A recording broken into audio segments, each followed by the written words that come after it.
audio enhancements, AI generated B-roll. It bleeps your curse words if you need that.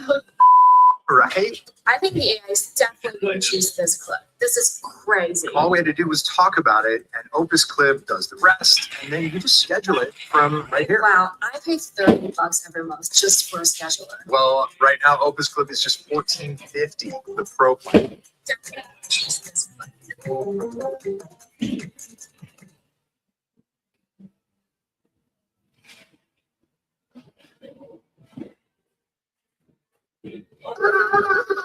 I used to not have time for cases like these. Luckily, GoDaddy Arrow uses AI to build websites that manage appointments from different places online, so I don't have to do it. That way, I can focus on fixing the work of parents who thought, I can learn how to cut hair from social media. I thought it was perfect. That's why Bob left. Cutting-edge websites that manage appointments. GoDaddy Arrow can.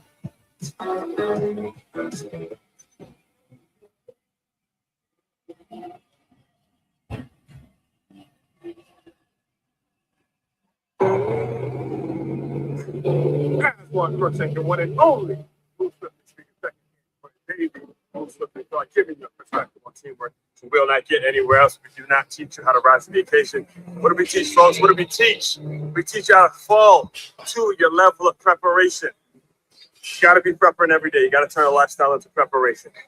Now, the Top 5 Tuesday, breaking down the Top 5 Tuesday, top 5 ways, continuing the conversation that was started yesterday in regards to who does your story help, right? So when you understand that, when you figure out who your story helps, now you got to break down. There has to be a specific breakdown in terms of how do you get your story to the right people? What is the framework? What is the framework that you need to have in regards to getting your story to the right individual?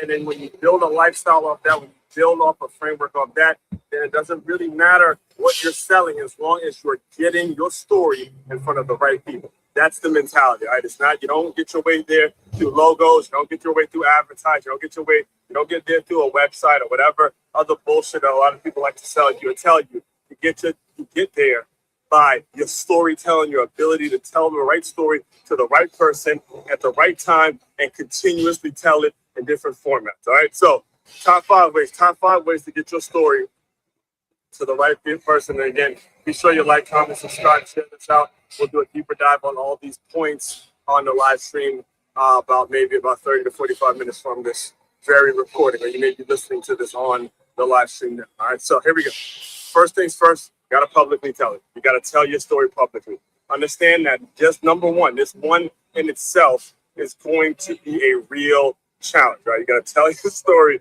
publicly, and you have got to. You got to tell your story publicly, and it has to be frequent. You cannot be that person that it's just not available for people, right? You got to tell your story publicly, and it's going to turn off folks who have a fixed mindset. Again, it's not that the people around you have to be as public as you, but the people around you have to be okay with the amount of things that you share publicly, and that your story is out there, and that things are going to happen based on. The things are going to happen. Excuse me, I just knocked out 8 miles, so I'm catching my breath. Right. Things are going to happen. Things are going to happen because people know your story. Certain things are going to be said. Certain things are going to be mentioned publicly, and you have to do it as frequently as possible. Right. So number one. Now, number two, you have to be carrying your story. You have to tell your story in a solution-oriented way. All right. This is the difference. So you get a growth-minded person versus a fixed-minded person. The growth-minded person will tell their story, and they tell it in a way where they're providing a solution.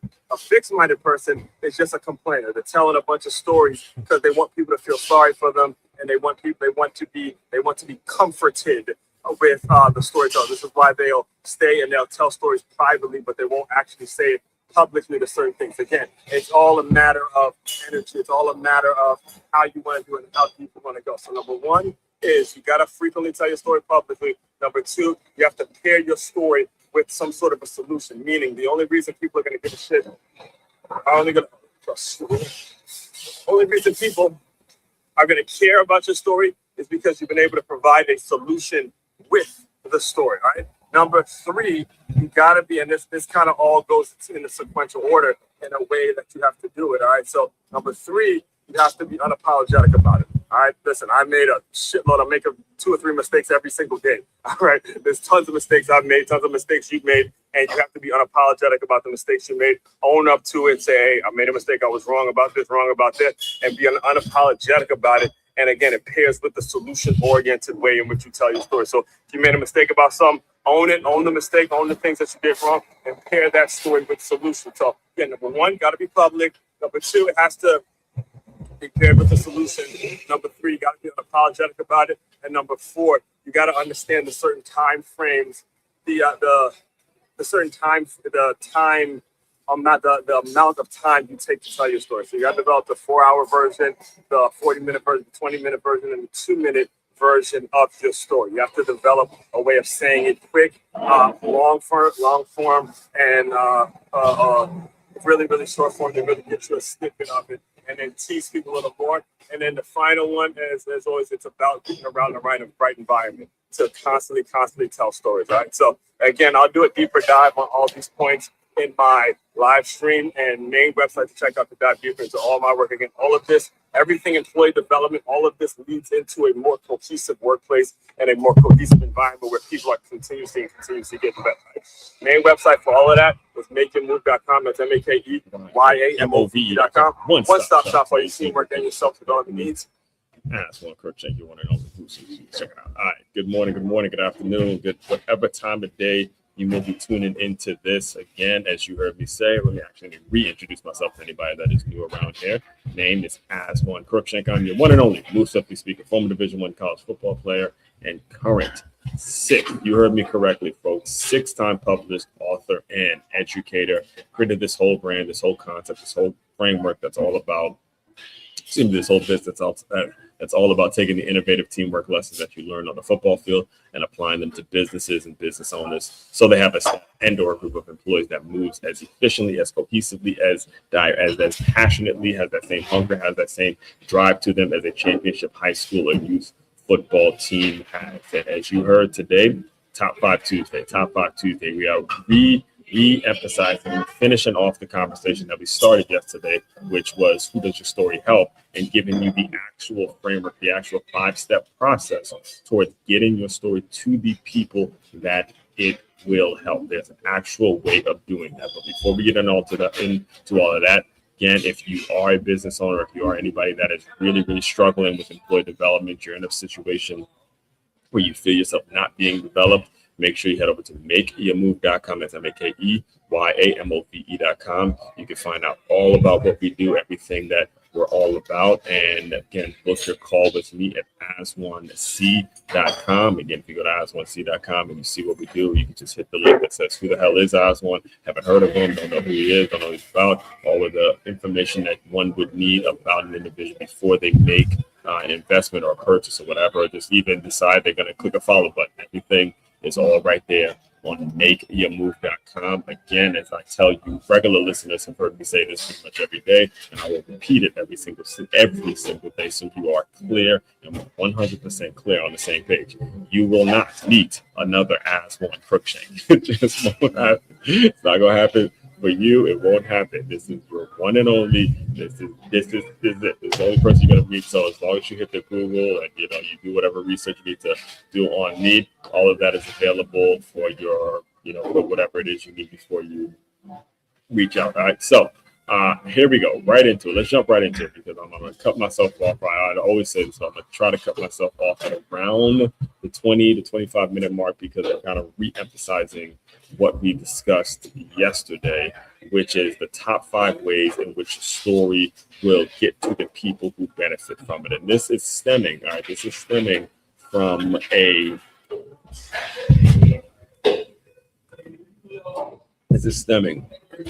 an unbelievable time that I had last week when I went to a Life Search event in Orlando.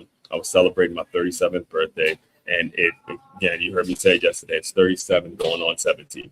I really do now at a place where I always kind of saw myself being in because of the way I'm thinking, because of what it is I'm doing, or what it is I'm able to provide, and the things around me are there's really nothing holding me back. If there's anything holding ass one back, it's ass one Crookshank. And I've always worked and busted my ass and sacrificed countless sacrifices to put myself in a position in my later years so I don't have certain things holding me back. Most of the things that people my age, most of the things that hold these people back are other things that they let other people come into their life in their early 20s or the early 30s, and they felt that pressure that society gives them to where you got to have this amount of money, you got to have this amount of kids, and you got to be married, and you got to have this house, you got to have all sorts of things that society has kind of pushed on them. They went and they took those things. And again, I've taken the bait in many situations.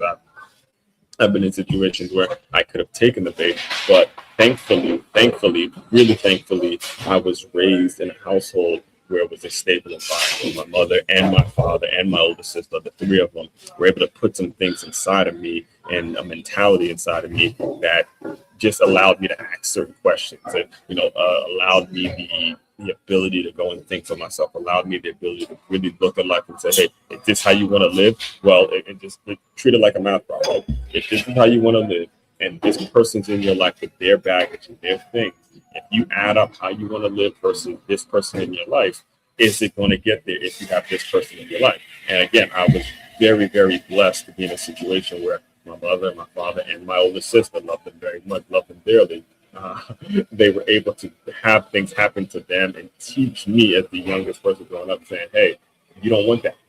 You don't want that. You don't want these problems. You don't want these problems. Young Aslan, you don't want these problems. These are problems. They have problems that are going to last them a lifetime. You are blessed enough to be young, and I'm obligated to teach the next younger generation how to avoid a lot of heartache when they get to a 37-year-old. There's a tons of things that I've done wrong. There's tons of things that you can be doing to avoid a lot of problems that you just simply don't know about. It's nobody's fault. It's just simply that you don't know about. You might have been born into a situation where the people raising you just did not know that this was an option, or there was not anybody really teaching you how money worked and how to manage your finances and how to really, put yourself in situations where you're not putting yourself in a whole lot of debt, and you're able to go out and meet this one. You can live here and you can do this. All sorts of things that happened for me that I'm obligated to pass along. And this is what I mean when I say your storytelling, right?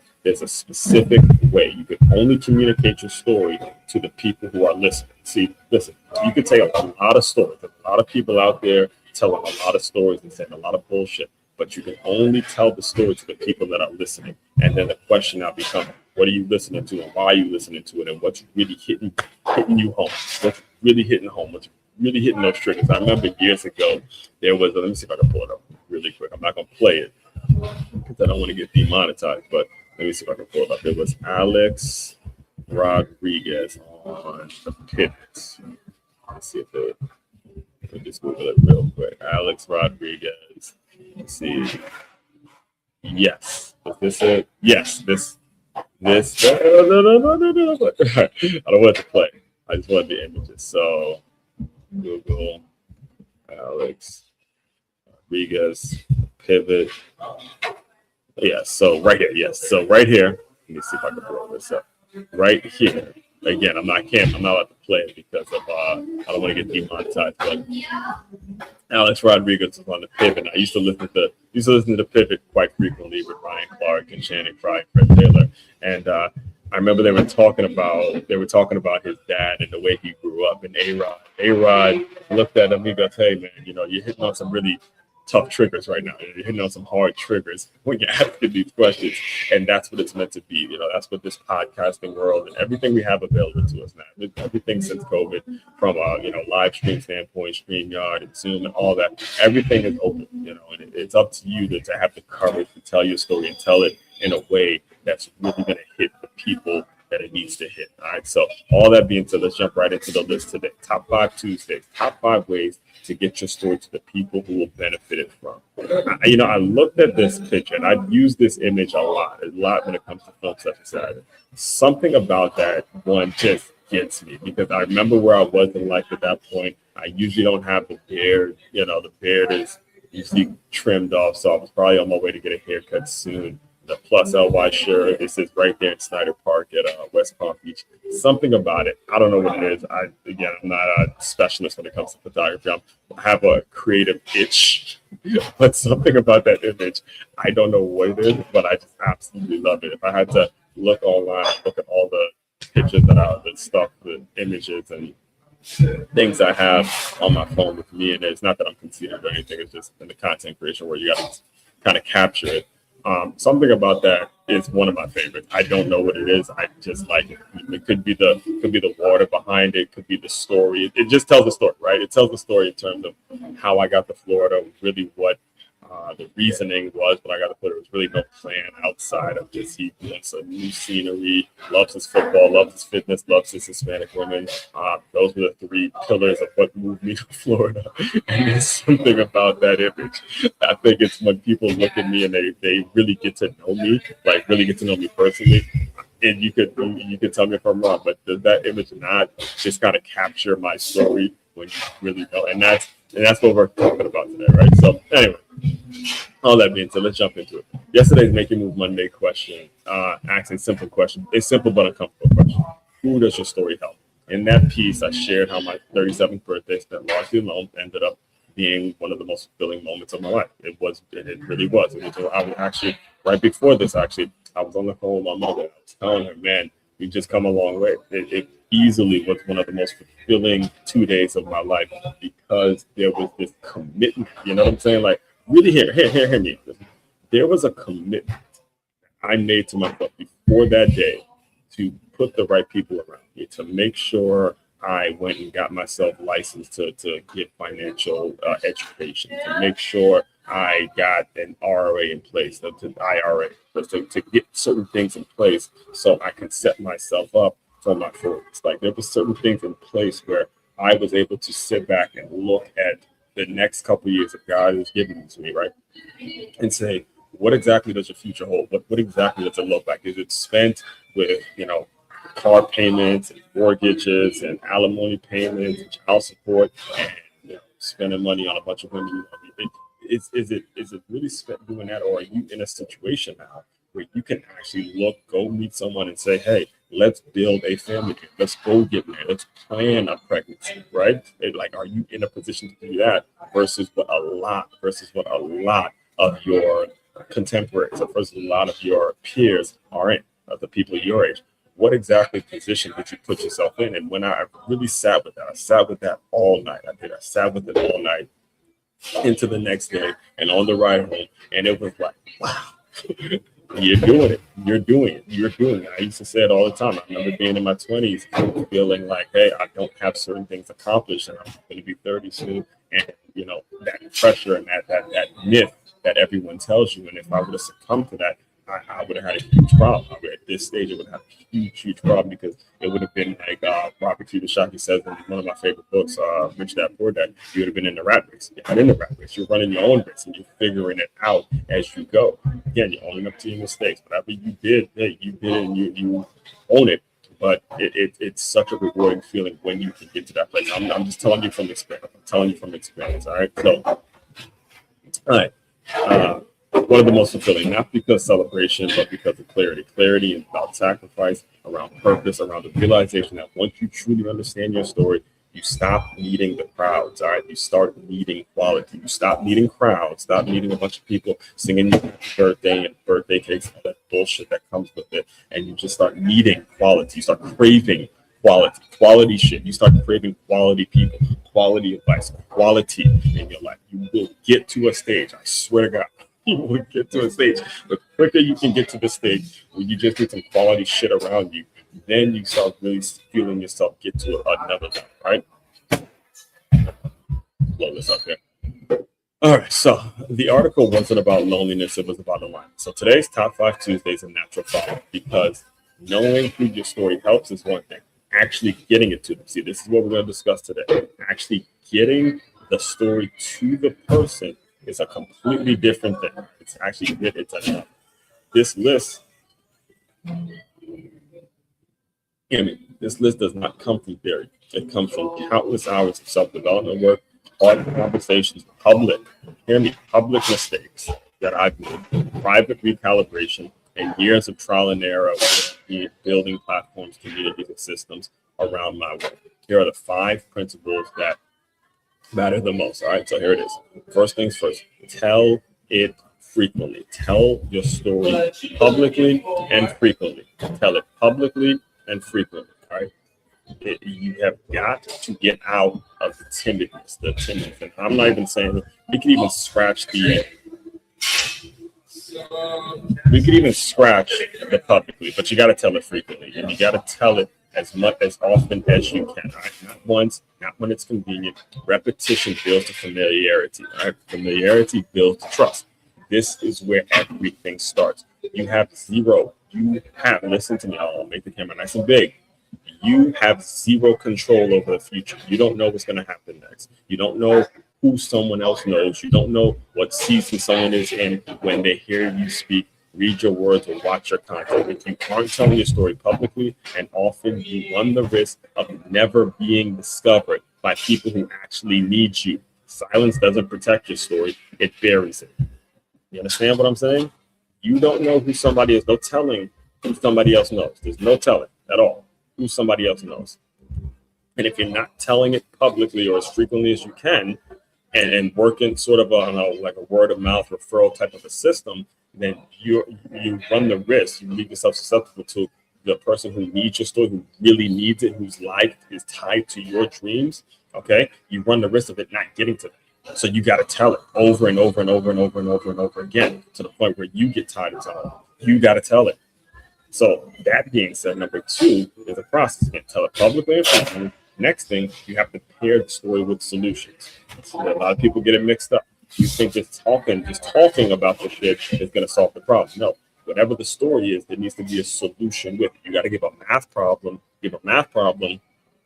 while offering the answer, the solution to the problem. Okay, you've got to tell your story as a way, and in a way in which there's some sort of a solution oriented to it. So with me, if I'm telling a story about how difficult it's been for me to develop as an employee, because I have certain supervisors that aren't making it difficult, or aren't helping me develop in the work that I want, in the way that I want to develop. If I'm telling that story, I have to also be offering employee development. I have to also be offering ways to develop. I have to also be offering solutions, right? If I deal with this all day, but I kind of say it natural. But if there's a complaint about a way a system works at your workplace or whatever it is, you can't go into whoever's responsible for fixing, or whoever's responsible for dealing with complaints. You can't walk into them and just complain without some sort of a solution that you have on the back end, some sort of suggestive solution. You can't run to your mommy and daddy and say, this one's doing this one's doing that, and you haven't come up with any solutions. You haven't come up with any suggestions on a solution. That's the problem. See, that's the problem. Too many people tell a bunch of stories and you offer no fucking solutions. You have to actually offer a solution to whatever your story is, whatever your problem is. So your experiences are proof. Your systems are value. The systems are the value. Stories open the door. Solutions keep people inside. All right. So you, at some point, you got to get to the solution of your shit. All right. Here's where most people get stuck. Publicly telling your story is one thing. Telling it while complaining, venting, or feeling sorry for yourself is completely another. What stops people from going public is fear. Fear of shame, embarrassment, and being judged. So instead, they complain privately. This is what happens. This is what happens. This is what happens. Hear me. This is what happens. They start complaining privately, and that doesn't heal you. It just exhausts the people listening. It makes it so people don't want to listen to your bullshit. It's just that simple. If you keep complaining privately, if you haven't addressed it with whoever you need to address it with, it's just going to exhaust the people that are listening. All right. Your quiet time, when you're by yourself and you're doing whatever it is you do on your own, it needs to be spent developing the solutions to whatever your problems are. That way, when you do tell your story, it's framed with insight, ownership, and direction. That's when people lean in and want more. That right there, that would solve a whole lot of you guys' problems right now. Listening to me right now. A lot of your problems. Because all you fucking do is complain about somebody else's bullshit. You offer no solutions. Eventually, people get tired of it. All right? That's number 2. Number 3, be unapologetic. You can't. So here's the thing. You can't get from 2 to 3. You can't get to 3 without 2. If you don't have the solutions, then there's no way of you being unapologetic about whatever it is you're going through, because you have not done the work to offer a solution. You have no proof. Okay, that's a key point. Very key point here. Be unapologetic is not going to just happen instantly. Being unapologetic is another way of saying being confident. It's another way of saying confidence, right?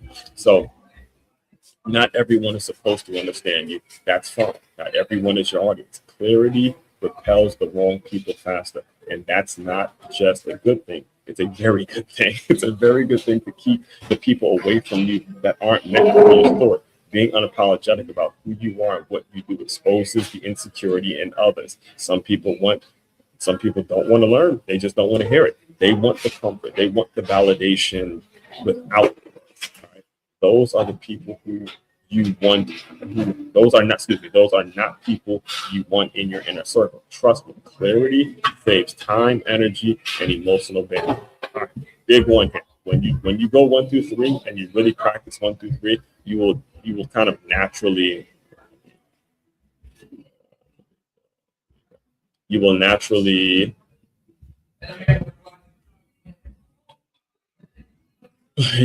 get to number 4. All right. So develop a 2-hour, 20-minute, and 2-minute version of how you tell your story. So you can just you can adjust your story to the room. So if you're in a speaking gig, they may want you to speak for 2 hours. Some may want you to speak for 20 minutes. Some may want you to give a quick Cliff Notes version of what exactly who you are and all that kind of stuff. So if you can't adjust your story to the room, you'll lose it. So long form builds depth, short term builds root. Both matter. All right. A few years ago, I recorded. So I'll give you actually an example of my own life. So a few years ago, I recorded an episode that what I thought. So I recorded what I thought would be a single bio episode. So every once in a while, every couple of years, what I do here, because again, in the content creation world, and you get new people coming into your world every day, you got to at some point give like a bio about who you are, what you're all about, and stuff like that. So I did that a couple years ago. Actually, I got another one. I should probably do another one soon here in a couple of weeks. So a few years ago, I recorded what I thought would be a single bio episode. I thought it was just going to be one podcast, right? And it turned into 4 parts. It turned into a 4-part episode, right? It turned into 4 parts. I was 34 at the time. I knew my story, but I didn't know it well enough to compress it. So the experience taught me this. You better know your story, the more opportunities you create. Or the better you know your story, the more opportunities you create. You could speak on stages, on podcasts and meetings, or in quick hallway conversations without rambling or shrinking. Mastery creates success. Again, for me, a football player, former Division I football player, created a platform, created a business that's all about taking the innovative tools that I learned on the football field and applying them to business owners so they have a staff that moves like a championship high school youth football team. And the reason I go high school youth football team is because I want you guys to have that same passion, that same goal, the same I experienced as a young high school and youth football player, which is where I was in my prime years. So again, I can keep going, but once I get that first part done, this is what I do, then you keep the audience wanting more. All of this takes practice. This is not something that's going to just happen overnight. Yeah, I've been doing this for a couple of years at this point, so I know how to tell it in a way that can go from 2 minutes to 2 hours, just depending on how engaged the audience is. And this today I made a mistake on the boost with up because number 5, I didn't say number 5 the best way, so that's why I had to make sure I jumped on the live stream today to clarify that. So number 5. After 1 through 4 is done, number 5 is actually keeping your audience engaged. All right. So here you really won't know. You really won't know. If you're just talking about basic conversation, you won't know if somebody wants the 20-minute version, the 2-minute version, or 2-hour version. You won't know. The only thing you're going to be able to the only way you'll be able to know is if you keep the audience engaged. All right, you got to keep the audience engaged. So as you're having, let's say you're on a date with a potential significant other, you got to have the discernment. You got to use discernment to feel out the person and figure out what the person's needing, where the person, how straight up or how much pleasantry does he or she, well, in my case, it's she, right? How many pleasantries does she want? Does she want you to get right to the point? Does she want you to get, all of those things you have to figure out as you're going and as you're moving forward, right? It's the same thing when you're on stage. You got to get the room, you got to feel the crowd, you got to feel the room, you got to see who's up, you got to get them up, you got to get them up, you got to really look and point some people out and have a little dialogue and say, hey, back when I was a teenager, I did this, and anybody did that that happened to anybody as a teenager when you tried this and tried that. Audience engagement is absolutely crucial. You really, really, really need to develop that. And the only way you're going to do that is if you get your ass out there and go and give a speech and go and get in front of a live audience and see what it is you have to say. They have to say. So, story is not a monologue; it's an invitation. Ask the questions, create entry points, give people a reason to see themselves inside of it. So, after attending the Life Surge in Orlando, I made a point to follow every step that I did. After that, I followed every speaker I heard, not because I needed motivation, but because engagement doesn't stop at the event. It loops right back into point number one. You never know what the future holds. Staying engaged keeps the relationship alive long after the moment's passed. So let's say I run into one of the speakers in an event that I'm speaking at, or let's say I run into them, I don't know, doing whatever. There's an event and everybody's going, or something cool happening in South Florida, there's engagement. I can now, hey, I was there in Orlando, I heard you speak, I heard you say such and such and such, take notes, and it really hit me. And then again, you have your opportunity because your stuff is available. All of that stuff takes a time, and there's a system, there's a process towards it. Right? So, closing thought, your story isn't about it isn't about you anymore once you realize who it helps. This is a big one. Your story isn't about you anymore once you realize who it helps. That's when telling it stops being optional and starts becoming a responsibility. If you're ready to clarify your story, structure, and put it in front of the right people, put it in front of the people who actually need it, book the intro conversation with me, ask1c.com. Again, all of that is available here, ask1c.com. And again, everything you may need to learn about Ask1 is all available here for you. All right. So again, all of that main website is let me just put the website up here. Good. Main website, makeyamobe.com. That's where you go to stay engaged with me, in fact. And I will see you all next week. So this week I'll give you kind of a rundown because I kind of already know what I'm going to talk about, but I'm going to Phoenix for the first time for another conference. And we'll be diving into that in the live stream next week. But I will be keeping up the daily boost with your thoughts. I'll probably do a daily boost with your thought when I get out there. My flight leaves Thursday morning, so I got 2 days. I got a lot of little things to get done in the next couple of days. So I will be here again. Make sure you like, comment, subscribe, share this out. Anybody employee development in 2026 is about to be on a different level. Not slowing down, but just getting better. All right. So going out there, continue to move swiftly. We'll talk more soon. Later.